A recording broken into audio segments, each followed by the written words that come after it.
미백 치료를 고민하시는 분들은 다음 세 가지는 꼭 알고 계셔야 합니다. 본인의 치아가 과연 미백 효과를 볼 수 있을지에 대한 전문가의 평가가 우선적으로 필요하고요. 그리고 이제 미백의 종류, 그리고 부작용 등에 대해서 반드시 좀 알고 계셔야 합니다.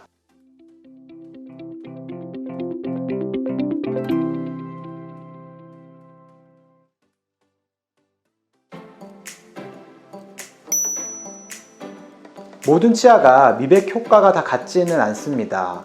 어떤 치아는 아무리 미백을 많이 해도 변화가 전혀 없거나 오히려 지저분해지는 경우도 있고요. 또 어떤 치아는 살짝 미백을 했는데도 굉장히 큰 효과가 있는 경우도 있어요. 만일에 치아 색이 균일하게 되어 있고, 그리고 검은 느낌보다는 약간 이제 노란 느낌, 누런 느낌이 나는 치아들은 미백 효과가 어느 정도 이제 좋은 편이고요.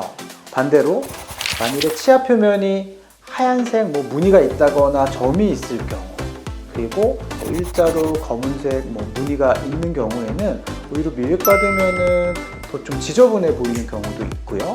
그리고 약간 검은색 느낌이 나는 치아들은 미백 효과가 많이 떨어집니다. 그렇기 때문에 치과 의사의 검진을 통해서 과연 본인의 치아가 미백을 해서 과연 좋아질 수 있을지, 효과를 볼 수 있을지에 대해서 먼저 평가를 해야 되는 거죠. 그리고 꼭 알아두셔야 될 거는, 미백이라는 거는 치아가 하얗게 변하는 개념보다는 치아를 밝게 하는 개념으로 생각을 하셔야 됩니다. 우리가 TV에서 보는 이제 연예인들의 그 반짝반짝하고 하얀 그 치아가 미백의 효과로 오해하시는 분들이 많이 계세요. 그런데 그런 효과는 미백의 효과라기보다는 라미네이트라고 하는 인공 치아의 효과라고 보시면 됩니다. 미백으로는 그렇게 반짝반짝하고 하얗게 되기는 굉장히 어렵습니다. 대신에 누런 느낌이 나는 치아들이 밝아지게 되면은 깨끗하게 보이게 되기 때문에 우리가 이렇게 하얘지지 않는다고 미백 효과가 없느냐 이런 개념은 아니고, 아무튼 밝아지는 개념으로 조금은 이제 하얗게 보이는 거다로 좀 이해하시면 좋을 것 같아요. 두 번째로는 미백의 종류를 알고 계셔야 됩니다. 미백은 총 3가지 방법이 있는데요. 치과에서 제공되는 방법이 2가지고요. 나머지는 이제 치과 말고 시중에서 우리가 구입할 수 있는 방법들이죠. 치과에서의 미백은 전문가 미백과 자가 미백 방법 2가지가 있습니다. 전문가 미백은 우리가 레이저 미백이라고도 하고요. 영어로는 오피스 블리칭이라고 합니다. 블리칭이라는 뜻이 표백하다, 하얗게 하다 이런 의미가 있잖아요. 그래서 이거를 이제 블리칭을 미백의 의미로 이제 사용을 하고 있습니다. 치과에 와서 이제 치과 체어에 눕고 약제를 바른 다음에 30분에서 40분 정도의 빛을 쪼이면서 진행이 되는 이 미백을 우리가 이제 전문가 미백이라고 하고, 보통 한 번에 끝나는 경우는 없고요. 한 2번에서 한 3번 정도, 보통 한 1-2주 간격으로 이제 진행을 하게 됩니다. 치아에 바르는 약제에 대해서는 예전에 큰 논란이 있었습니다. 공업용 재료를 사용을 해서 미백을 했다, 여러 가지 논란은 있는데, 식약처에 허가받은 이제 전문가 미백제는 몇 개가 안 돼요. 그렇기 때문에 우리가 이제 미백을 받으실 때는 과연 어떤 미백제를 쓰고 유통기간은 어떻게 되는지에 대해서 확인을 하시면 조금은 좋으실 것 같아요. 그리고 또 하나의 방법으로 자가 미백이 있습니다. 영어로는 홈 블리칭이라고 하고, 집에서 하는 미백이에요. 치과에서 제작한 맞춤형 틀에다가 미백약을 넣고 한 하루에 2시간에서 한 4시간, 그리고 한 2에서 3주 동안 끼고 계시면 미백이 되는 겁니다. 전문가 미백보다는 약한 농도로 지속적으로 이제 진행이 되는 게 이제 홈블리칭의 특징인 거죠. 여기서 가장 궁금해하시는 게, 그럼 과연 자가 미백이랑 전문가 미백이랑 어떤 게 더 좋느냐를 많이 이제 물어보십니다. 사실은 어떤 게 좋은지는 의사마다 의견은 좀 다른 것 같아요. 제 경우에는 이 2개를 혼합해서 쓰는 게 가장 좋다고 생각을 하는데, 굳이 이 둘 중에 하나만 택하라고 하면은, 만일에 틀을 열심히 지속적으로 낄 수만 있다면, 낄 자신만 있다면 자가 미백이 조금 더 좋을 것 같아요. 아무래도 이제 낮은 농도로 이제 지속적으로 진행이 되기 때문에 시리거나 하는 부작용을 좀 줄일 수 있고, 그리고 이제 지속적으로 적용하기 때문에 효과도 조금은 더 좋을 수 있습니다.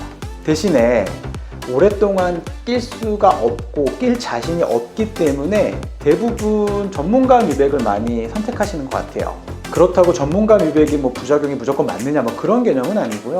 물론 이제 자가미백보다는 조금 높은 농도의 약제를 짧은 시간에 이제 적용을 하는데, 혹시라도 이제 문제가 생기면 또 치과 내에서 즉각적인 또 처치라든지 해결이 가능하기 때문에 큰 문제는 없다고 보시면 됩니다.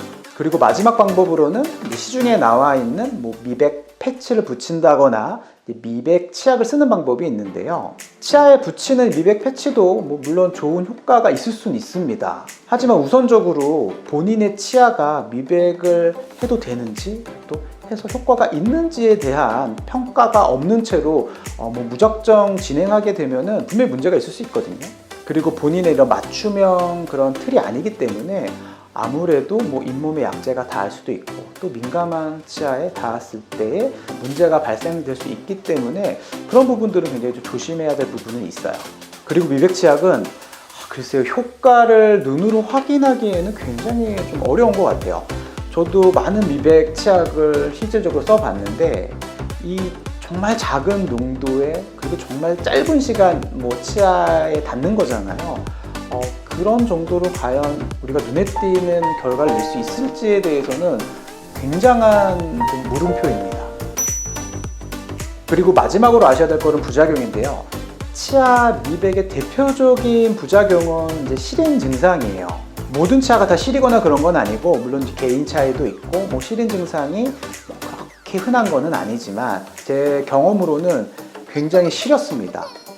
저는 이제 전문가 미백을 받았었는데 하루 이틀은 꽤 시렸어요. 그래서 진통제도 먹고 어떻게 해서든 이제 그 통증을 견뎠는데, 제 이런 경험담을 이제 미백하신 모든 분들께 말씀을 드려요. 미백 하는 도중에 하고 나서 좀 분명히 시린 증상이 있을 수 있다.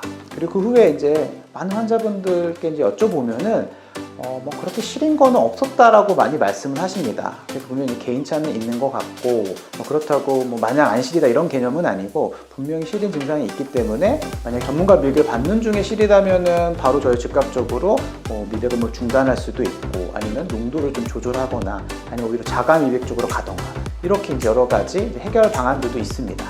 그리고 미백 약제가 잇몸에 닿아서 잇몸이 화상을 입는 경우가 간혹 있어요. 제일 많은 경우가 이제 자가 미백할 때 약제를 짜 놓는데, 그게 너무 넘쳐가지고 잇몸에 닿아서 잇몸이 따끔따끔하거나 따갑거나 아픈 증상들이 나타나기도 합니다. 그런 경우에는 즉각적으로 좀 병원에 오셔서 좀 체크 받으시는 게 좋습니다.